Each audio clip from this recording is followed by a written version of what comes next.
السلام علیکم ناظرین ڈرامہ سیریل نقاب کی آج کی قسط بہت ہی دلچسپ ہونے والی ہے۔ پوری ویڈیو ضرور دیکھیں۔ اگر آپ نے چینل کو سبسکرائب نہیں کیا تو ضرور کر لیں۔ جیسے ایمان بلال کو دیکھتی ہے اسے غصہ آتا ہے۔ وہ کہتی ہے تم پر روز یہاں منہ اٹھا کر کیوں آ جاتے ہو؟ تم جانتے بھی ہو کہ میں اس گھر کے کسی شخص سے کوئی رابطہ نہیں رکھنا چاہتی۔ بلال کہتا ہے دیکھو مجھے تم سے ہمدردی ہے، تم خطرے میں ہو، میں تمہیں اس خطرے سے بچانا چاہتا ہوں۔ جب تم اس قابل ہو جاؤ گی تو میں تمہارے پاس نہیں آؤں گا۔ تمہارے ابا شریف آدمی ہیں، وہ نہ تو تیمور بھائی کا مقابلہ کر سکتے ہیں نہ ہی ان کے بھیجے ہوئے گنڈوں کا۔ تمہارے اور تمہارے گھر کے کئی دنوں سے نگرانی ہو رہی ہے، کوئی تمہیں نقصان پہنچانا چاہتا ہے۔ بلال کی نظر اوپر والے شخص پر پڑتی ہے۔ وہ کہتا ہے یہ شخص کون ہے؟ کب سے یہاں رہ رہا ہے؟ مجھے یہ مشکوک لگتا ہے۔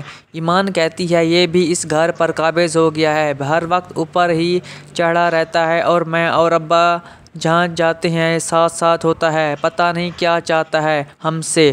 بلال کہتا ہے یہی تو میں تمہیں سمجھا رہا ہوں، میرا شک بالکل ٹھیک نکلا، یہ تیمور بھائی کا بھیجا ہوا انفارمر ہے جس نے تم پر نظر رکھی ہوئی ہے، ورنہ تیمور بھائی کو کیسے پتہ لگ گیا کہ میں تمہارے پاس آتا ہوں اور تم کراچی بھی گئی تھی؟ تیمور بھائی نے مجھے دھمکی دی ہے، اگر میں تم سے ملا تو وہ مجھے سزا دیں گے۔ بلال اوپر والے شخص کو آواز دیتا ہے اور ہیلو تم کون ہو اور یہاں کیا کر رہے ہو؟ اوپر والا شخص بلال کے تیور دیکھتے ہی غائب ہو جاتا ہے۔ بلال کہتا ہے میں پہلے اس کا بندوبست کرتا ہوں، اس کی جرأت کیسے ہوئی کہ تمہارا پیچھا کرے؟ اتنے میں سلیم بھی آ جاتا ہے اور بلال سے حال پوچھتا ہے۔ بلال کہتا ہے سلیم چچا اندر باہر نظر رکھا کریں، مجھے کچھ کام ہے، آپ سے دوبارہ رابطہ کرتا ہوں، ابھی مجھے جانا ہے۔ ایمان فوراً اپنے ابا سے کہتی ہے ابا انہیں کہیں کہ یہ یہاں نہ آیا کریں، ہمیں نہ ان کی ہمدردی کی ضرورت ہے نہ یہ ہم پر ترس کھائیں، ویسے بھی ہم ان لوگوں کی ہمدردی کی کافی سزا بھگت رہے ہیں۔ بلال کہتا ہے اچھی خاصی عقل مند ہو، شعور بھی رکھتی ہو، غصہ کم کیا کرو اور یہ زبان بھی تھوڑی کم چلایا کرو، ہر وقت ہر کسی پر شک کرنا اچھا نہیں ہوتا۔ ایمان کو غصہ آتا ہے آپ جاتے ہیں یا نہیں یہاں سے؟ سلیم کہتا ہے بس کچھ تو خیال کرو، یہ ہمارا مہمان ہے، اتنی دور سے ہمیں ملنے آتا ہے، کچھ تو مروت ہونی چاہیے نا؟ بلال ایسے بالکل نہیں جیسے تم سمجھتی ہو۔ بلال کہتا ہے اب تو سلیم انکل نے بھی میری مخلصی کی گواہی دے دی ہے، تھوڑا مسکرا دو۔ ایمان مسکرا دیتی ہے۔ بلال چلا جاتا ہے۔ سلیم کہتا ہے اچھے ماں باپ کی اولاد ہے ایمان، تم بلال سے تمیز سے بات کیا کرو۔ ایمان کے دل میں بھی بلال کے لیے تھوڑی سی جگہ بن جاتی ہے، ہاں یہ بھی انہی لوگوں کا ستایا ہوا ہے، دل کا اچھا ہے مگر میرے کس کام کا؟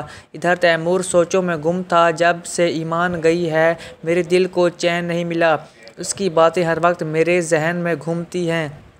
بے وقوف لڑکی، میری محبت کو قبول کر لیتی تو ساری عمر عیش کرتی، مجھے بدنام کر کے کیا ملا؟ مگر میں بھی اتنی آسانی سے ایمان کو نہیں بھلا سکتا۔ تیمور اپنے آدمی کو کال کرتا ہے۔ آدمی کہتا ہے تیمور صاحب یہاں تو کافی گڑبڑ لگتی ہے، وہ کراچی والا لڑکا جس کی تصویر میں نے آپ کو بھیجی تھی دوبارہ آیا تھا۔ تیمور کہتا ہے یہ بلال کا بچہ ایسے نہیں مانے گا، جاتا ہوگا وہاں مفت کی روٹیاں توڑنے۔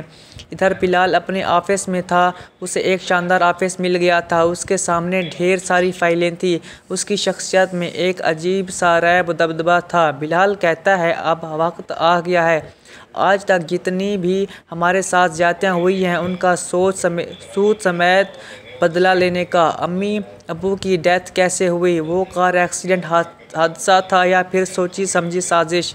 کہیں امی ابو کو ان سفاک لوگوں نے مل کر قتل تو نہیں کیا؟ بلال کسی کو بلاتا ہے، تیمور کے بھیجے ہوئے شخص کے بارے میں کہتا ہے اس کے بارے میں پتہ لگاؤ، مجھے یہ شکل سے پشاور کا کرمنل لگتا ہے۔ آدمی کہتا ہے سر حکم کریں، آپ کہیں گے تو 2 منٹ میں اس شخص کو اٹھا کر اس کی طبیعت صاف کر دیں گے۔ بلال کہتا ہے میرے جاننے والے ہیں، یہ ان کے گھر پر قابض ہیں، ان کی کڑی نگرانی کرتا ہے، اسے وہاں سے غائب کرنا ہے، کسی کو پتہ نہیں لگنا چاہیے ورنہ اس کے ضامن آ جائیں گے۔